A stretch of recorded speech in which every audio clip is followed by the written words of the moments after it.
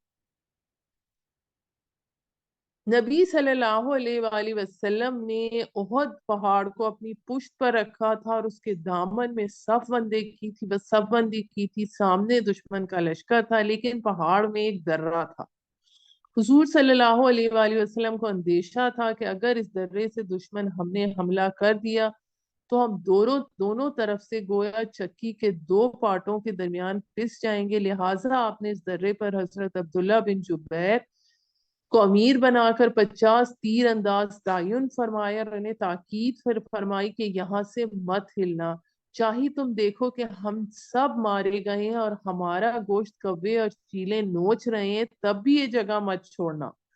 لیکن جب مسلمانوں کو فتح ہو گئی تو درے پر مامور حضرات میں اختلاف ہو گیا۔ اکثر نے کہا کہ حضور صلی اللہ علیہ وآلہ وسلم نے جو ہمیں حکم دیا تھا، تاکید فرمائی تھی، وہ تو شکست کی صورت میں تھی، اب تو فتح ہو گئی ہے، ہمیں پتہ چل گیا ہے کہ مال غنیمت جمع کرنے میں اب ہمیں سب لوگوں کا ساتھ دینا چاہیے۔ حضرت عبداللہ بن جبیر جو وہاں کے کمانڈر تھے انہیں منع کرتے رہے کہ یہاں سے مت ہٹو، لیکن ان میں سے 35 افراد درہ چھوڑ کر چلے گئے اور صرف 15 باقی رہ گئے۔ اب اس صورتحال میں حضرت خالد بن ولید جو تھے، ان کی جو اس وقت مسلمان نہیں ہوئے تھے، وہ مشرکین کی گھوڑ سوار فوج کے کمانڈر تھے. ان کی عقابی نکاح نے دیکھ لیا کہ مسلمان لشکر کے عقب میں درہ خالی ہے، تو میدان ان کی فوج جو پیدل فوج ہے وہ شکست کھا چکی ہے، میدان میں بھگدڑ مچ چکی ہے. ایسے میں وہ 200 گھوڑ سواروں کے دستے کے ساتھ احد پہاڑ کا چکر کاٹ کر اس درے کے راستے مسلمانوں کی پشت سے حملہ آور ہوئے. اب درے میں مسلمانوں کے صرف 15 تیر انداز تھے اور سامنے 200 گھڑ سواروں کی یلغار کو روکنا ان کے لیے ممکن نہ تھا. وہ مزاحمت کرتے ہوئے سب کے سب شہید ہو گئے. اچانک حملے سے یکلخت جنگ کا پانسا پلٹ گیا، مسلمانوں کی فتح شکست میں بدل گئی. چنانچہ اس مرحلے میں 70 صحابہ شہید ہوئے. رسول صلی اللہ علیہ وآلہ وسلم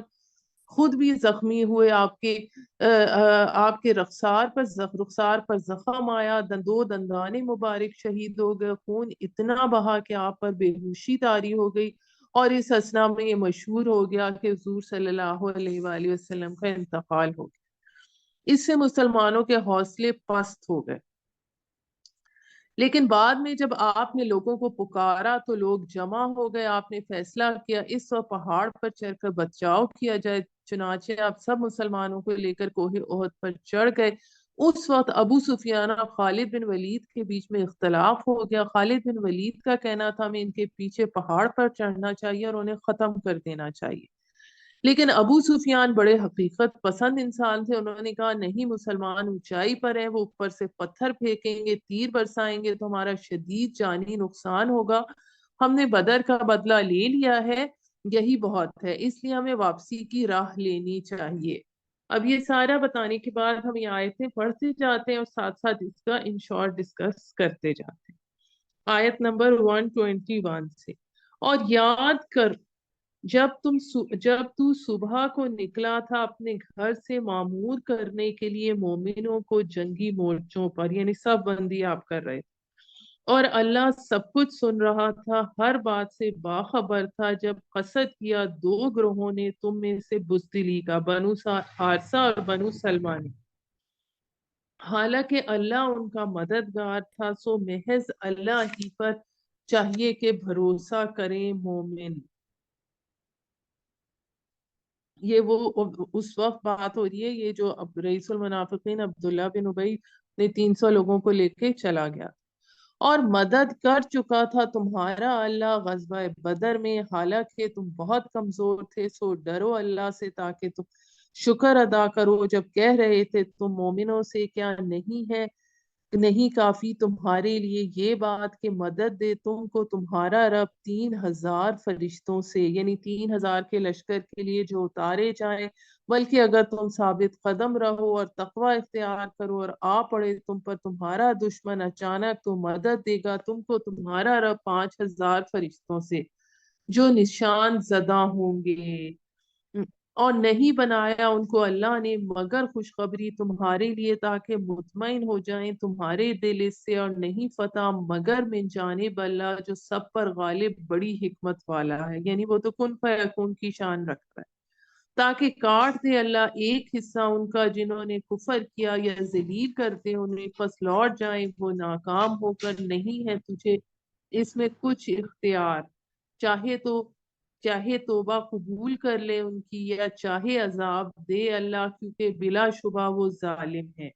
اور اللہ ہی کا ہے جو کچھ آسمانوں میں ہے اور جو کچھ زمین میں ہے، بخش دے جسے چاہے اور عذاب دے جسے چاہے، اور اللہ تو بڑا معاف کرنے والا نہایت رحم کرنے والا ہے. اب یہاں پر بیچ میں اب سود کے بارے میں آیت آ رہی ہے. سود کے بارے میں ہم سورہ بقرہ میں پڑھ چکے ہیں، اس کے علاوہ سورہ روم میں اس کے بارے میں سود کے بارے میں آیت ہے، اور یہاں پر آ رہی ہے. عائشہ آپ ترجمے میں بہت تیز جا رہی ہیں، تھوڑی سی آہستہ ہو جائیں. ابھی نصف بھی نہیں ہوا اور ٹائم میرا پھر 12 بجے میں نے بریک بھی دینی ہے نا، تھوڑا مجھے سپیڈ کرنی پڑے گی.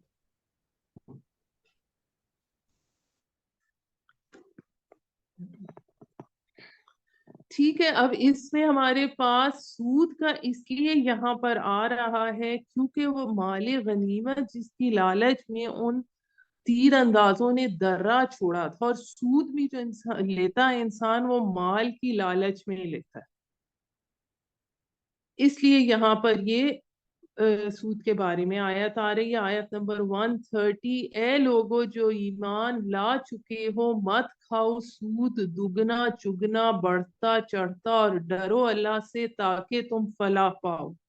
اور بچو اس آگ سے جو تیار کی گئی ہے کافروں کے لیے، اور اطاعت کرو اللہ کی اور رسول کی تاکہ تم پر رحم کیا جائے، اور لب کو مغفرت کی طرف اپنے رب کی، اور جنت کی طرف جس کی وسعت آسمانوں اور زمین جیسی ہے، اور وہ تیار کی گئی ہے متقیوں کے لیے۔ متقی وہ ہیں جو خرچ کرتے ہیں خوشحالی میں اور تنگی میں، اور پی جانے والے ہیں غصے کو، اور معاف کر دینے والے ہیں لوگوں کو، اور اللہ محبوب رکھتا ہے نیک عمل کرنے والوں کو۔ یہی وہ لوگ ہیں کہ اگر بیٹھیں کوئی کھلا گناہ یا کر گزرے ظلم اپنی جانوں پر، تو آ جاتا ہے ان کو اللہ، پس معافی مانگتے ہیں وہ اپنے گناہوں کی، اور کون ہے جو معاف کرے گناہوں کو مگر اللہ، اور نہیں اصرار کرتے وہ اپنے کیے پر جان بوجھ کر۔ یعنی جب کوئی غلطی ہو جاتی ہے، گناہ ہو جاتا ہے، تو اس پر اصرار نہیں کرتے۔ یہی وہ لوگ ہیں کہ ہے ان کا صلہ بخشش ان کے رب کی طرف سے، اور جنتیں ایسی کہ بہتی ہیں ان میں نہریں، ہمیشہ رہیں گے ان جنتوں میں، کیا خوب اجر ہے نیک عمل کرنے والوں کا۔ بے شک گزر چکے تم سے پہلے کئی دور، سو چلو پھرو زمین میں، پھر دیکھو کیسا انجام ہوا جھٹلانے والوں کا۔ کیا یعنی کہ شام کی طرف جاتے ہوئے جو قوم سمود کی، قوم لوط کی بستیاں تھیں، ان سے پتا چلے گا کہ جھٹلانے والوں کا کیا انجام۔ یہ بیان ہے لوگوں کے لیے، اور ہدایت ہے، نصیحت ہے، اور نصیحت ہے متقیوں کے لیے، اور نہ دل شکستہ ہو اور نہ غم کرو، اور تم ہی غالب رہو گے بشرطے کہ تم مومن ہو۔ اب آج مسلمان دنیا میں کیوں ذلیل ہیں؟ کیونکہ انہوں نے اللہ کی رسی قرآن کو چھوڑ دیا ہے، ایمان ان کے دلوں سے ختم ہو گیا ہے۔ اگر لگا ہے تم کو زخم غزوہ احد میں، تو بے شک لگ چکا ہے ان لوگوں کو بھی زخم ایسا ہی بدر میں، اور یہ دن باری باری پھیرتے ہیں ہم ان کو لوگوں کے درمیان، اور تاکہ ظاہر کرے اللہ ان کو جو مومن ہے، اور بنائے تم میں سے بعض کو گواہ، اور اللہ نہیں پسند کرتا ظالموں کو، اور تاکہ چھانٹ لے اللہ ان لوگوں کو جو ایمان لائے، یعنی خالص کر دے، اور زور توڑ دے کافروں کا۔ اسی سے کس کا پتہ چلا؟ عبداللہ بن ابی کا پتہ چلا کہ اس کے ساتھی جو ہیں وہ، اور اس کے ساتھی منافق ہیں جو عین وقت پہ چھوڑ کر چلے گئے۔ کیا تم سمجھتے ہو کہ داخل ہو جاؤ گے تم جنت میں، حالانکہ ابھی تک نہیں پہنچا اللہ نے ان کو جنہوں نے جہاد کیا ہے تم میں سے، اور تاکہ وہ جان لے صابروں کو۔ اب یہ جو آیت ہے، یہ آیت نمبر 142 جو ہے سورہ آل عمران کی، انہی الفاظ سے ہم حسبتم سے شروع ہوتی ہے، سورہ بقرہ کی آیت نمبر 214، اور ان دونوں کے ڈیجٹس کا جو سم ہے وہ 7 ہی آتا ہے، صرف ڈیجٹس آگے پیچھے ڈفرینٹ ہیں۔ بے شک تم تمنا کیا کرتے تھے موت کی اس سے پہلے کہ ملو تم اس سے، اب تم نے دیکھ لیا اس سے، اور تم کھلی آنکھوں دیکھ رہے تھے، اور نہیں ہے محمد مگر ایک رسول، یعنی معبود تو نہیں ہے، ایک رسول ہے۔ بے شک ہو گزرے ہیں اس سے پہلے بھی بہت رسول، تو پھر کیا اگر وہ مر جائیں گے یا قتل کر دیے جائیں گے تو تم پھر جاؤ گے الٹے پاؤں؟ اور جو پھرے گا الٹے پاؤں تو ہرگز نہیں نقصان پہنچائے گا اللہ کو کچھ بھی، اور جزا دے گا اللہ شکر گزاروں کو۔ یعنی کہ جب آپ صلی اللہ علیہ وآلہ وسلم کی شہید ہونے کی خبر پھیل گئی تو حضرت عمر نے کہا کہ اب لڑنے کی کیا ضرورت ہے، اور یہاں میں آپ کو یہ بھی بتاتی چلوں کہ جب نبی صلی اللہ علیہ وآلہ وسلم کے فوت ہونے پر بھی حضرت ابو بکر صدیق نے یہی جو آیت نمبر 144 ہے یہی پڑھی تھی اس دنیا سے جب آپ رخصت ہوئے اس وقت. اور نہیں ہے ممکن کسی جان کے لیے کہ وہ مرے بغیر اللہ کے حکم سے، کہ لکھا ہوا ہے موت کا وقت معین، یعنی موت ہی حفاظت کرتی ہے انسان کی. اور جو کوئی چاہے بدلہ دنیا میں دیتے ہیں ہم کچھ اس کو دنیا میں، اور جو چاہے بدلہ آخرت کا دیں گے ہم اس کو اس میں، اور ہم صلہ دیں گے شکر گزاروں کو. کتنے ہی نبی گزر چکے ہیں جنگ کی ان کے ساتھ مل کر اللہ والوں کی اکثریت نے، سو نہ وہ پست ہوئے ان مصیبتوں کی وجہ سے جو انہیں پہنچی اللہ کی راہ میں، اور نہ کمزوری دکھائی اور نہ دب کر بیٹھ رہے. اور اللہ محبوب رکھتا ہے ثابت قدم رہنے والوں کو. اور نہ تھا ان کا قول ایسے موقع پر مگر یہ دعا کی کہ ہمارے رب بخش ہمارے گناہ اور بے اعتدالیاں ہماری، یعنی حد سے تجاوز ہونا اپنے معاملے میں، اور ثابت قدم رکھ ہمیں اور مدد دے ہم کو کافروں پر. اب یہ ہمارے پاس دعا بھی آ رہی ہے، یہ جو آیت نمبر 147 میں ہے، ربنا اغفر لنا ذنوبنا واسرافنا فی امرنا وثبت اقدامنا وانصرنا علی القوم الکافرین. سو عطا فرمایا ان کو اللہ نے دنیا میں بھی صلہ اور بہترین اجر آخرت کا. اور اللہ محبوب رکھتا ہے نیکوکاروں کو. اے لوگوں جو ایمان لائے ہو، اگر تم کہا مانو گے ان کا جنہوں نے کفر کیا تو پھیر لے جائیں گے وہ تم کو الٹے پاؤں، پھر ہو جاؤ گے تم خسارہ اٹھانے والے. بلکہ اللہ کار ساز ہے تمہارا اور وہ بہتر مدد کرنے والا ہے. یعنی اللہ تعالیٰ نے ہی یہ ابو سفیان کے بھی دل میں ایسا روب ڈالا کہ وہ واپس چلے گئے. ان قریب ہم ڈالیں گے دلوں میں ان کے جنہوں نے کفر کیا تمہاری ہیبت، اس لیے کہ انہوں نے شرک کیا اللہ کے ساتھ، کہ نہیں اتاری اللہ نے اس کے بارے میں کوئی سند، اور ٹھکانہ ان کا دوزخ ہے اور بہت برا ٹھکانہ ہے ظالموں کا. یقیناً سچ کر دکھایا تم کو اللہ نے اپنا وعدہ، جب بے دریغ قتل کر رہے تھے تم ان کو اللہ کے حکم سے، حتیٰ کہ جب ڈھیلے پڑ گئے تم. یعنی کس چیز میں ڈھیلے پڑ گئے؟ نظم میں، ڈسپلن میں. اور اختلاف کیا تم نے حکم کے بارے میں، اور نافرمانی کی تم نے بعد اس کے کہ دکھا دی تھی تمہیں وہ چیز جو تمہیں محبوب تھی. اب اس میں جو چیز محبوب تھی، ماں تحبون کے بارے میں دو رائے آتی ہیں. ایک چیز یہ کہ فتح، اور ایک چیز یہ کہ مال غنیمت. اب یہ کہ انسان قدرتی طور پر فتح چاہتا ہے، اور مال غنیمت تو مال کا لالچ بھی انسان کے اندر اللہ نے رکھا ہوا ہے. لیکن اس میں مقصد کیا ہونا چاہیے؟ مقصد صرف اور صرف اللہ کی رضا ہونی چاہیے. تم میں سے جو چیز تمہیں محبوب تھی، تم میں سے کچھ طلبگار تھے دنیا کے اور تم میں سے کچھ طلبگار تھے آخرت کے، تب پسبا کر دیا تمہیں ان کے سامنے تاکہ آزمائے تمہیں، اور اللہ نے پھر بھی معاف کر دیا تمہیں، اور اللہ فضل والا ہے مومنوں پر.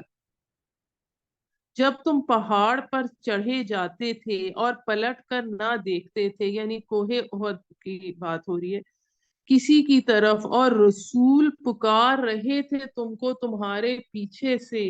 سو بدلہ دیا اللہ نے تم کو غم پہ غم، تاکہ نہ ملال کرو تم اس چیز کا جو چھن گئی تم سے، اور نہ اس مصیبت کا جو پہنچی تم کو. اور اللہ پوری طرح باخبر ہے اس سے جو تم کرتے ہو. پھر نازل کی اللہ نے تم پر اس غم کے بعد اطمینان کی کیفیت، اونگ جو طاری ہو گئی ایک گروہ پر تم میں سے، اور ایک گروہ تھا کہ بس فکر تھی ان کو اپنی جانوں کی، گمان کرتے تھے اللہ کے بارے میں ناحق دور جاہلیت کے گمان سے، کہتے تھے کیا ہمارا بھی اس معاملے میں کچھ اختیار ہے؟ یعنی جو عبداللہ بن ابی اور اس کے ساتھیوں نے جو کہا تھا کہ ہم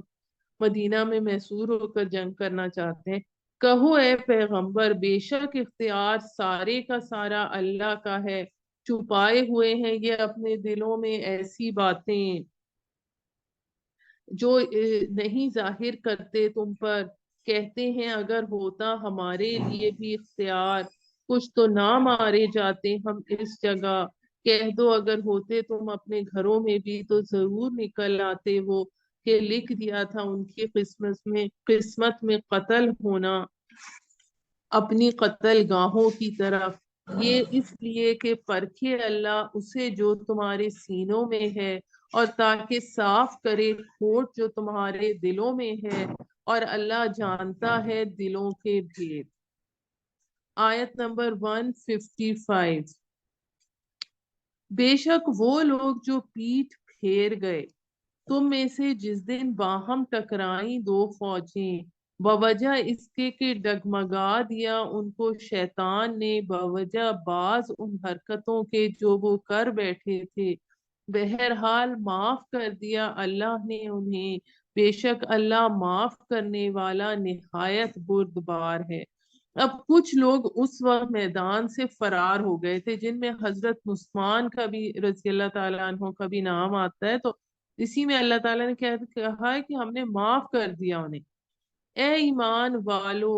نہ ہو جانا ان جیسے جو کافر ہیں، کہتے ہیں اپنے بھائیوں کے بارے میں جب وہ سفر کرتے ہیں کسی سرزمین میں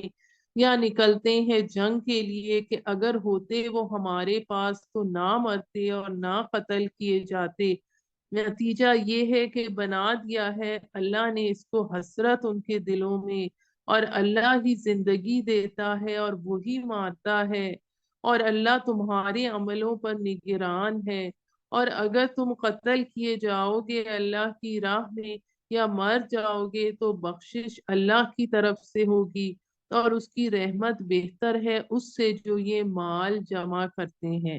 اور خواہ تم مرو یا قتل کیے جاؤ بہرحال اللہ ہی کے حضور پیش کیے جاؤ گے، سو یہ رحمت ہے اللہ کی کہ تو نرم مزاج ہے ان کے لیے، اگر کہیں ہوتا تو سخت مزاج سنگ دل تو وہ ضرور منتشر ہو جاتے تمہارے گرد سے، سو معاف کر ان کو اور بخشش مانگ ان کے حق میں۔ اب یہ نبی صلی اللہ علیہ وآلہ وسلم سے کہا جا رہا ہے کہ جن سے جو غلطیاں ہوئی، جنہوں نے درہ چھوڑا، اور جو حضرت عثمان کا نام آ رہا ہے کہ وہ میدان جنگ سے فرار ہوئے، جو جس سے غلطیاں ہوئی تو ان کو آپ معاف فرما دیں،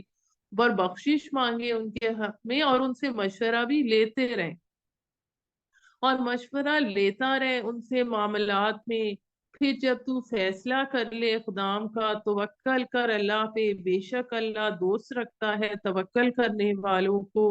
اور اگر مدد کرے تمہاری اللہ تو نہیں ہے کوئی غالب آنے والا تم پر، اور اگر چھوڑ دے وہ تم کو تو کون ہے جو مدد کرے تمہاری اس کے بعد، اور محض اللہ ہی پر توکل کرنا چاہیے مومنوں پر، نہیں ہے کسی نبی کی یہ شان کہ وہ خیانت کرے۔ یعنی کہ مال غنیمت میں چوری کا آپ صلی اللہ علیہ وآلہ وسلم پر منافقین نے الزام لگایا تھا، اور جو کوئی خیانت کرے گا حاضر ہوگا اپنی خیانت کے ساتھ روز قیامت، پھر پورا پورا ملے گا ہر جان کو اس کا بدلہ جو اس نے کمایا تھا، اور ان کے ساتھ ناانصافی نہ ہوگی۔ بھلا کیا وہ شخص جو جو زندگی گزار رہا ہو رضائے الہی کی طلب میں مانند اس کے ہے جو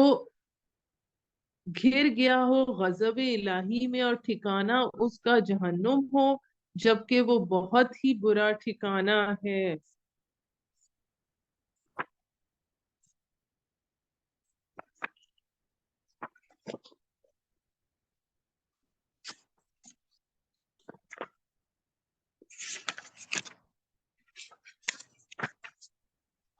یہ ایک دوسرے سے مختلف ہیں اللہ کے نزدیک، اور اللہ نگران ہے ہر اس عمل کا جو وہ کرتے ہیں۔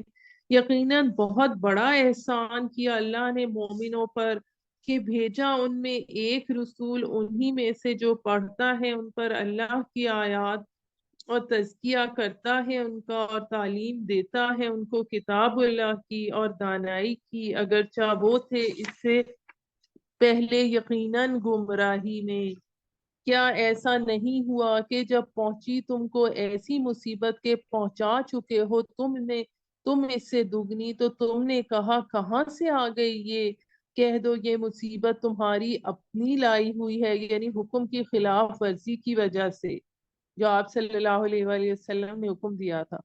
بے شک اللہ ہر بات پر پوری طرح قادر ہے۔ اور جو نقصان پہنچا تم کو اس دن جب ٹکرائیں دو فوجیں، سو اللہ کے حکم سے ہے،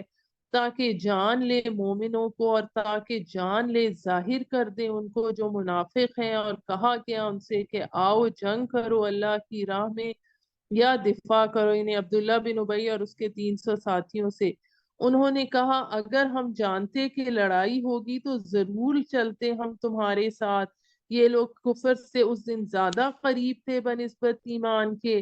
کہتے ہیں اپنی منہ سے ایسی باتیں جو نہیں ہیں ان کے دلوں میں، اور اللہ خوب جانتا ہے اس کو جو وہ چھپاتے ہیں۔ انہوں نے کہا اپنے بھائیوں کے بارے میں جب کہ بیٹھے رہے خود اگر وہ مانتے ہماری بات تو نہ مارے جاتے۔ کہہ دو اچھا ٹال کر دکھاؤ تم اپنی جانوں سے موت اگر تم سچے ہو، اور ہرگز نہ سمجھنا ان لوگوں کو جو قتل ہوئے اللہ کی راہ میں کہ وہ مردہ ہیں، بلکہ وہ تو زندہ ہیں، اپنے رب کے پاس رزق پا رہے ہیں۔ اب یہ مضمون جو ہے ہمارے پاس سورہ بقرہ میں بھی گزر چکا ہے، آیت نمبر 154 میں۔ آیت نمبر 170 شادہ ہیں اس پر جو عطا فرمایا ان کو اللہ نے اپنے فضل سے، اور مطمئن ہیں ان لوگوں کے بارے میں جو ابھی نہیں پہنچے ان کے پاس پچھلوں سے، اس بنا پر کہ نہ کوئی خوف ہے ان کے لیے اور نہ وہ غمگین ہوں گے، مطمئن ہے اللہ کے انعام پر اور اس فضل پر، اس بات کے کہ اللہ نہیں ضائع کرتا اجر مومنوں کا۔ اب یہاں پر ہم 12:01 ہو رہے ہیں، ہم 5 منٹ کی بریک لیتے ہیں اور 12:06 پر ہم آگے انشاءاللہ کنٹینیو کریں۔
أعوذ بالله من الشيطان الرجيم بسم الله الرحمن الرحيم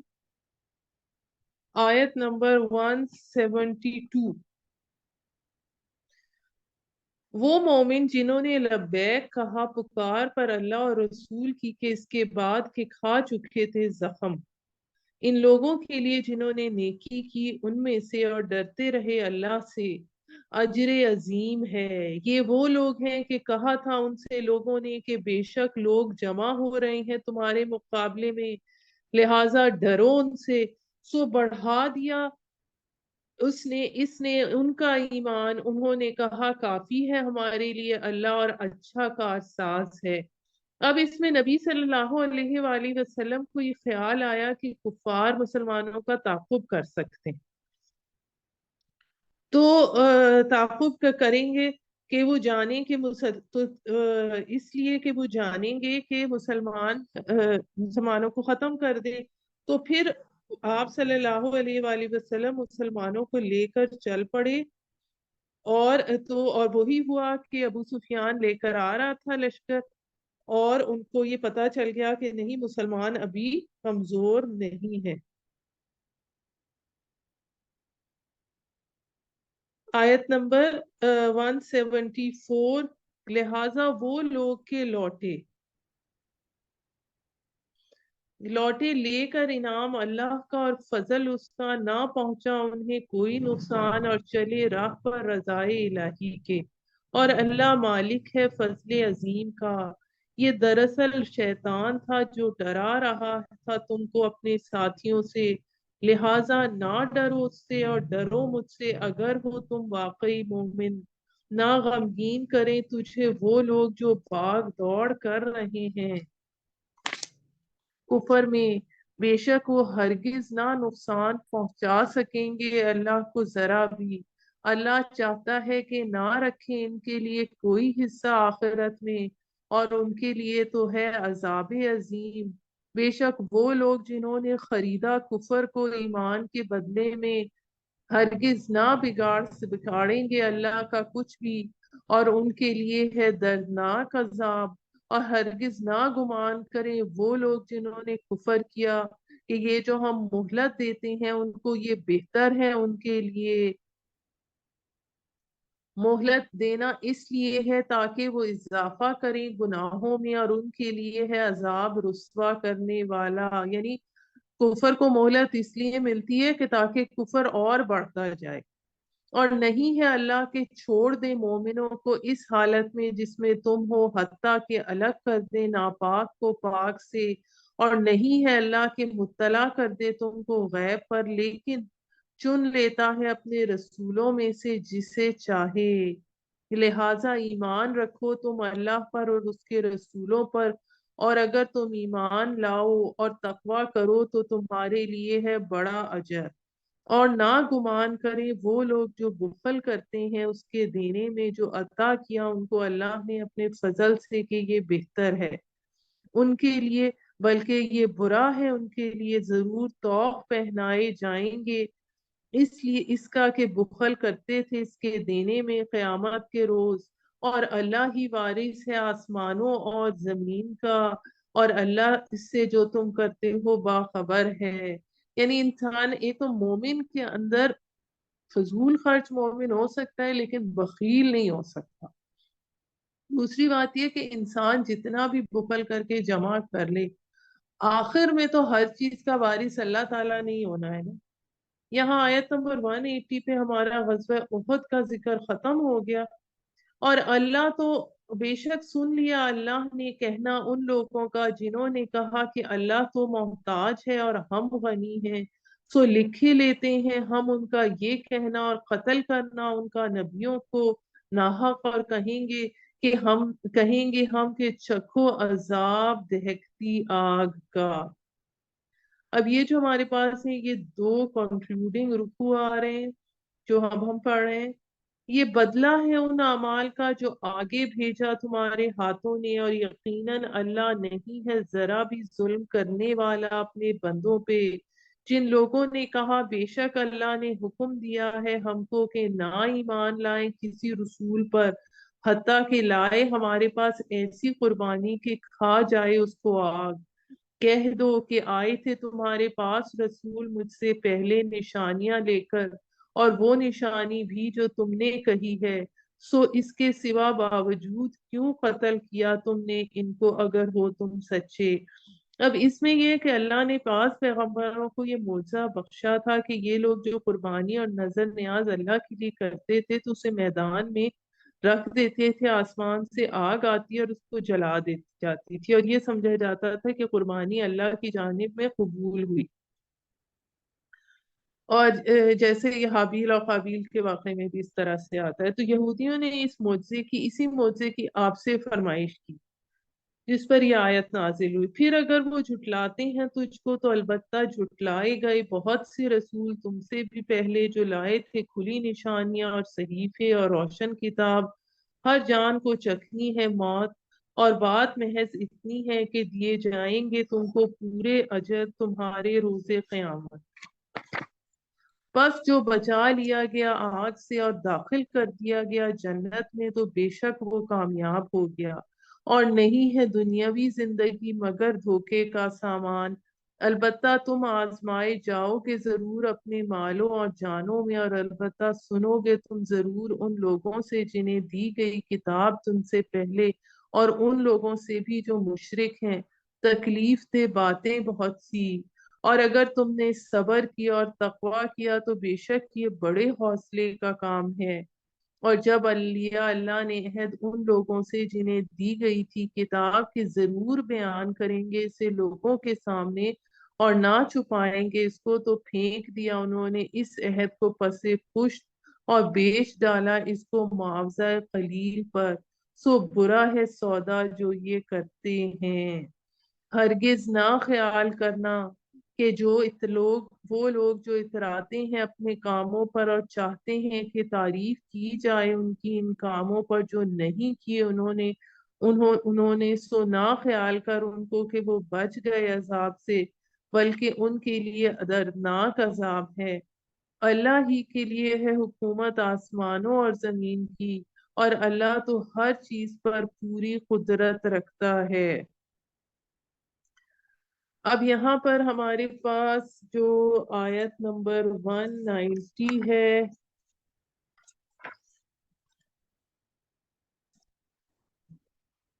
190 یہاں پہ میں آپ کو بتاتی چلوں کہ سورہ آل عمران کا آخری رکوع شروع ہو رہا ہے، اور یہ قرآن مجید کے عظیم ترین مقامات میں سے ہے۔ اس کی پہلی 6 آیات کے بارے میں یہ روایت ہے کہ جس شب میں یہ نازل ہوئی اس پوری رات حضور صلی اللہ علیہ وآلہ وسلم پر رقت طاری رہی، آپ کھڑے بیٹھے لیٹے روتے رہے،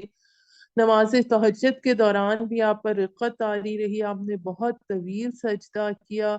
اور سجدہ گاہ آنسوؤں سے تر ہو گئی، یہاں تک کہ صبح صادق ہو گئی۔ حضرت بلال جب فجر کی نماز کی اطلاع دینے کے لیے حاضر ہوئے اور آپ کو اس کیفیت میں دیکھا تو وجہ دریافت کی، آپ نے فرمایا اے بلال میں کیوں نہ روں، آج کی شب میرے رب نے مجھ پر یہ آیات نازل فرمائی، یعنی شکر کے جذبے کے تحت آپ کے آنسو رواں تھے۔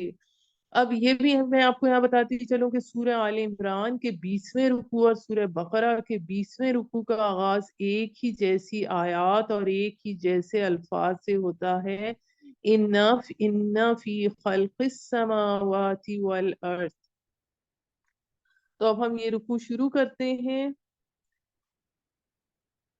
بے شک آسمانوں اور زمین کی پیدائش میں اور پیچھے آنے میں ایک دوسرے کے شب و روز کے نشانیاں ہیں عقل مندوں کے لیے، جو یاد کرتے ہیں اللہ کو کھڑے اور بیٹھے اور پہلوؤں کے بل اور غور و فکر کرتے رہتے ہیں تخلیق میں آسمانوں اور زمین کی، پھر بول اٹھتے ہیں ہمارے رب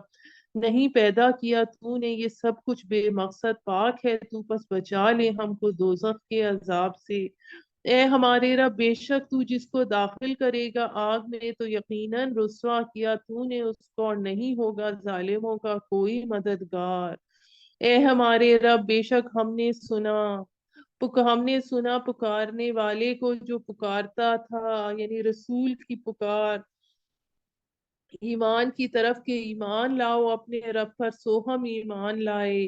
ہمارے رب بخش دے ہم کو ہمارے گناہ اور دور کر ہم سے برائیاں ہماری، اور موت دے ہم کو نیکوں کے ساتھ۔ ربنا فاغفر لنا ذنوبنا وکفر عنا سیئاتنا وتوفنا مع الابرار، ربنا وآتنا ما وعدتنا على رسلك ولا تخزنا يوم القيامة انك لا تخلف المیعاد۔ اے ہمارے رب، دے ہم کو جس کا وعدہ کیا تو نے ہم سے اپنے رسولوں کی معرفت، اور نہ رسوا کر ہمیں روز قیامت کو، بے شک تو وعدے کے خلاف، اپنے وعدے کے خلاف نہیں کرتا۔ اب دعا کی قبولیت کس طرح ہوئی؟ پس قبول کی ان کی دعا ان کے رب نے کہ بے شک نہیں ضائع کرتا میں عمل کسی عمل کرنے والے کا، تم میں سے مرد ہو یا عورت، تم سب ایک دوسرے سے ہو۔ سو وہ لوگ جنہوں نے ہجرت کی اور نکالے گئے اپنے گھروں سے اور ستائے گئے میری راہ میں اور جنگ کی اور شہید ہوئے، ضرور دور کر دوں گا ان سے ان کے گناہ، اور ضرور داخل کروں گا ان کو جنتوں میں کہ بہتی ہیں ان میں نہریں۔ یہ ہے اجر اللہ کی جانب خاص سے، اور اللہ ہی کے پاس ہے بہترین اجر۔ ہرگز نہ دھوکہ دے تم کو چلنا پھرنا کافروں کا شہروں میں، یہ فائدہ ہے تھوڑا سا، پھر ٹھکانہ ہے ان کا جہنم، اور بہت ہی برا ٹھکانہ ہے۔ لیکن وہ لوگ جو ڈرتے رہے اپنے رب سے، ان کے لیے جنتیں ایسی ہیں کہ بہتی ہیں ان میں نہریں، ہمیشہ رہیں گے وہ ان میں، یہ مہمان نوازی ہوگی اللہ کی طرف سے، اور جو کچھ اللہ کے پاس ہے سب سے بہتر ہے نیک لوگوں کے لیے۔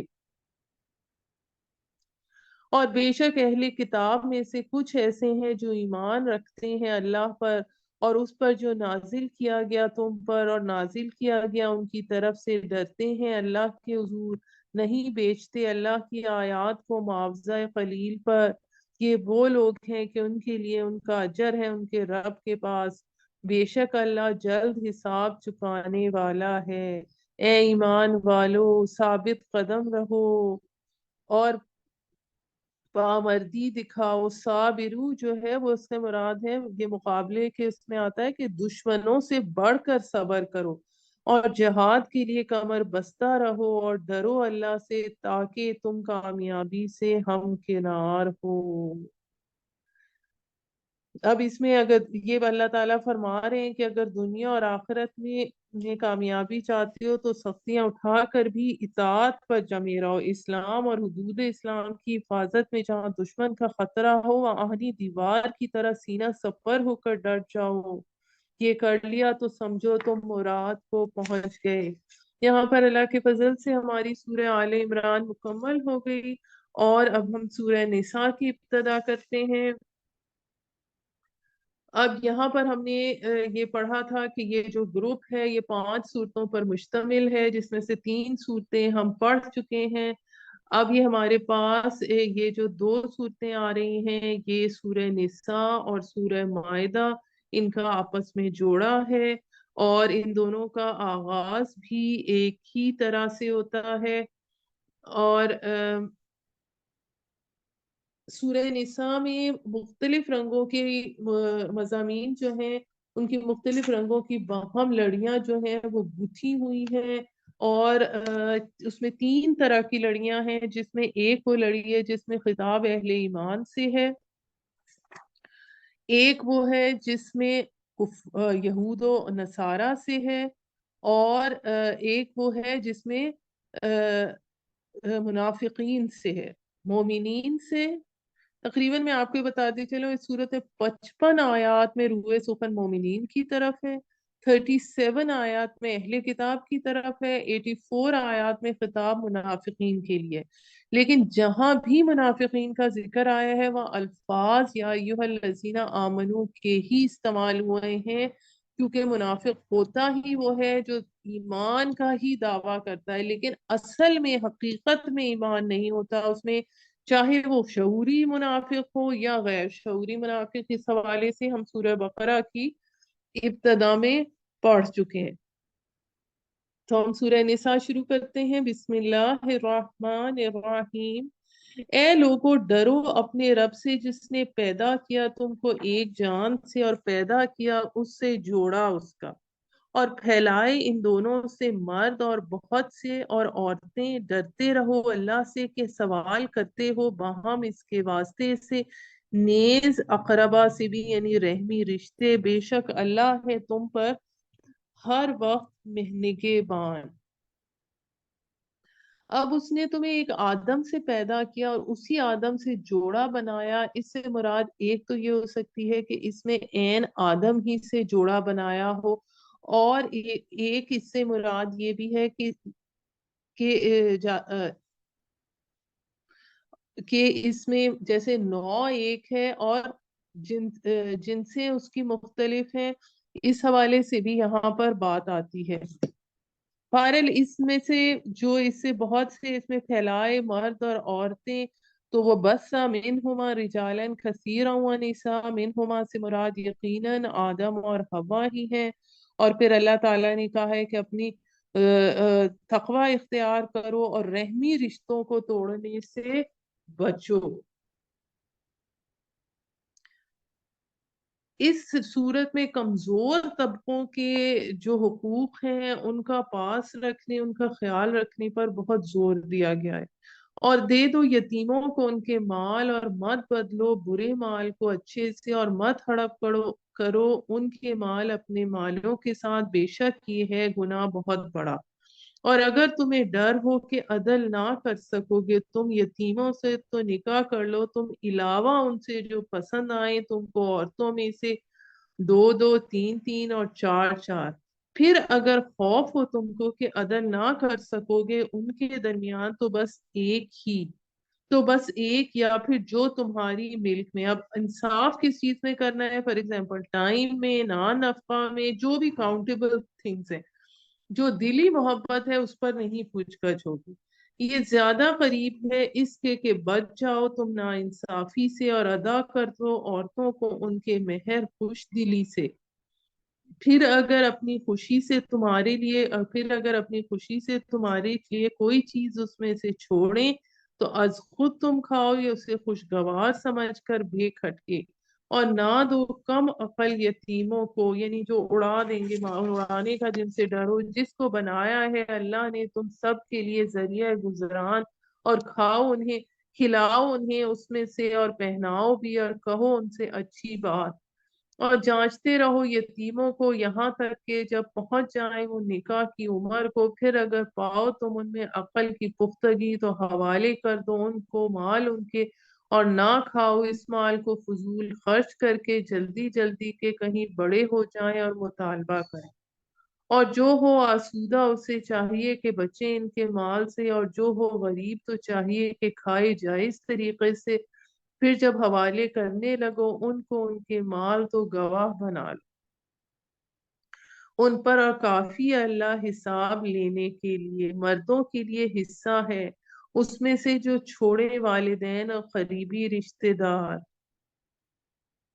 اور عورتوں کے لیے حصہ ہے اس میں سے جو چھوڑے والدین اور قریبی رشتے دار، وہ ترکہ کم ہو یا زیادہ یہ حصہ مقرر ہے اللہ کی طرف سے، اور جب موجود ہو تقسیم کے وقت رشتے دار اور یتیم اور مسکین تو دو ان کو بھی کچھ اس میں سے، اور کہو ان سے اچھی بات۔ اب اسلام میں پہلی مرتبہ اسلام میں دیا گیا ہے عورت کو وراثت میں حق، اس سے پہلے نہیں دیا جاتا تھا، اور چاہیے کہ ڈریں جو تقسیم کر رہے ہیں، اگر چھوڑتے اپنے پیچھے اولاد ناتواں تو کیسے اندیشے ہوتے انہیں ان کے بارے میں، لہٰذا چاہیے کہ ڈریں اللہ سے اور کہیں سیدھی بات۔ اب سارے جو معاشرے کے پسماندہ طبقات ہیں ان کے بارے میں بات آ رہی ہے۔ بے شک وہ لوگ جو کھاتے ہیں یتیموں کے مال ناحق، وہ تو بھر رہے ہیں اپنے پیٹوں میں آگ، اور ان قریب جا پڑیں گے وہ بھڑکتی آگ میں۔ ہدایت کرتا ہے تم کو اللہ اپنی اولاد کے بارے میں۔ اب یہ وراثت کا قانون آ رہا ہے، اپنی اولاد کے بارے میں مرد کا حصہ برابر دو عورتوں کے حصے کے، پھر اگر ہو میت کی اولاد یعنی بیٹیاں، عورتیں ہی زیادہ دو سے تو ان کے لیے ہے دو تہائی پورے ترکے کا، اور اگر وہ ایک ہی لڑکی تو اس کے لیے ہے نصف کل ترکے کا، اور اس میت کے والدین میں سے ہر ایک کا چھٹا حصہ ہے ترکے میں سے اگر ہو میت کی اولاد۔ پھر اگر نہ ہو اس کی اولاد اور وارث ہو اس کے ماں باپ تو اس کی ماں کا ہے ایک تہائی حصہ، پھر باپ کا آٹومیٹکلی دو تہائی ہو جائے گا۔ پھر اگر ہو اس کے بہن بھائی تو اس کی ماں کا ہے چھٹا حصہ، بعد پورا کرنے اس وصیت کے جو اس میت نے کی، اور قرض کے تمہارے والدین اور تمہاری اولاد نہیں جانتے تم کون زیادہ تم میں سے قریب ہے نفع کے اعتبار سے حصے مقرر کرتا ہے اللہ کی طرف سے، بے شک اللہ ہے ہر بات جاننے والا بڑی حکمت والا۔ اب اس میں یہ بات، جب کوئی شخص فوت ہوتا ہے تو اس کے بعد سب سے پہلے اس کی کفن دفن، پھر اس کی جو قرض اگر اس کے ہے تو اس کی ادائیگی ہوگی، اس کے بعد اس نے جو وصیت کی ہے جو کہ ایک تہائی تک میں ہو سکتی ہے، اور وارثوں کے لیے وصیت نہیں ہو سکتی، وہ وصیت ادا کی جائے گی۔ اس کے بعد جو وارثوں میں مال تقسیم ہوگا وہ بیوی میں پہلے 1/8 حصہ، اور پھر آگے باقی میں بیٹوں کا ڈبل اور بیٹی کا سنگل، اگر بیٹا کوئی نہیں ہے بیٹی ایک ہے تو پھر نصف کی وارث وہ ہوگی، اور باقی اس شخص کے بہن بھائی یا والدین اور بہن بھائی۔ پھر اگر اس شخص کی ایک سے زیادہ بیٹیاں ہیں تو پھر وہ 2 تہائی کے مالک ہوں گے، اور تمہارے لیے ہے نصف اس کا جو چھوڑے تمہاری بیویاں اگر نہ ہو ان کی اولاد، پھر اگر ہو ان کی اولاد تمہارے لیے چوتھائی حصہ ہے جو چھوڑے ترکہ بعد پورا کرنے کے وصیت کے جو انہوں نے کی ہو یا قرض کے، اور ان کے لیے چوتھائی حصہ ہے جو چھوڑا تم نے اگر نہ ہو تمہاری اولاد، پھر اگر ہو تمہاری اولاد تو ان بیویوں کے لیے 8واں حصہ، یعنی بیوی کا 8واں حصہ ہے، شوہر کا چوتھائی حصہ ہے جو چھوڑا تم نے بعد پورا کرنے کے وصیت کے جو تم نے کی ہو، اور تمہارے ذمے قرض کے، اور اگر مرنے والا ہو مرد جس کا ترکہ تقسیم طلب ہے، کلالہ، یعنی کلالہ وہ ہے جس کے نہ کوئی اوپر ہو یا نہ نیچے ہو، یعنی نہ اس کے والدین ہوتے نہ اولاد ہوتی ہے، صرف بہن بھائی ہوتے ہیں، جس کا ترکہ تقسیم طلب ہے، کلالہ یا عورت ہو اس کا ایک بھائی یا ایک بہن تو دونوں میں سے ہر ایک لے گا چھٹا حصہ، پھر اگر ہو بہن بھائی ایک سے زیادہ تو سب شریک ہوں گے 1/3 میں بعد پورا کرنے وصیت کے جو کی گئی ہو یا قرض کے بذمہ میت کے، بشرطے کہ ضرر رساں نہ ہو۔ یہ حکم ہے اللہ کا اور اللہ ہے سب کچھ جاننے والا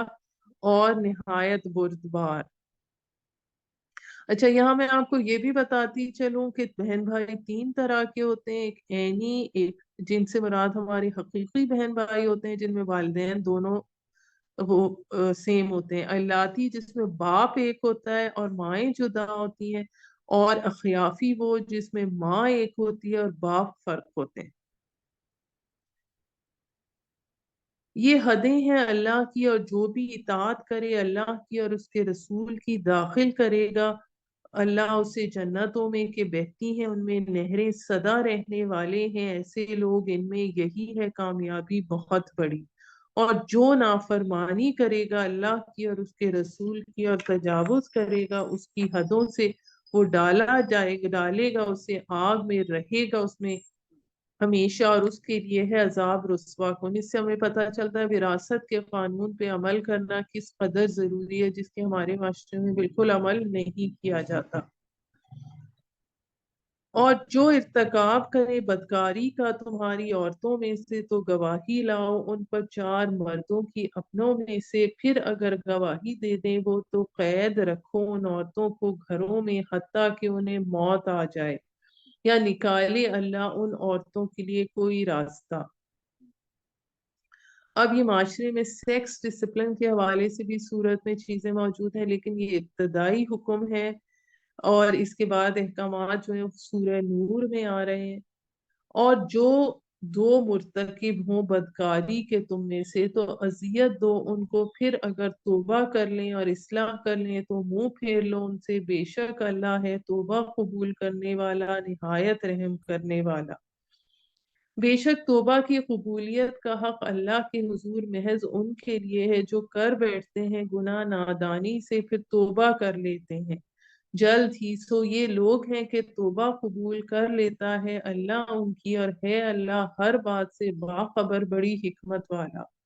اور نہیں ہے توبہ ان کے لیے جو کیے چلے جاتے ہیں گناہ، حتیٰ کہ جب آتی ہے ان میں سے کسی کو موت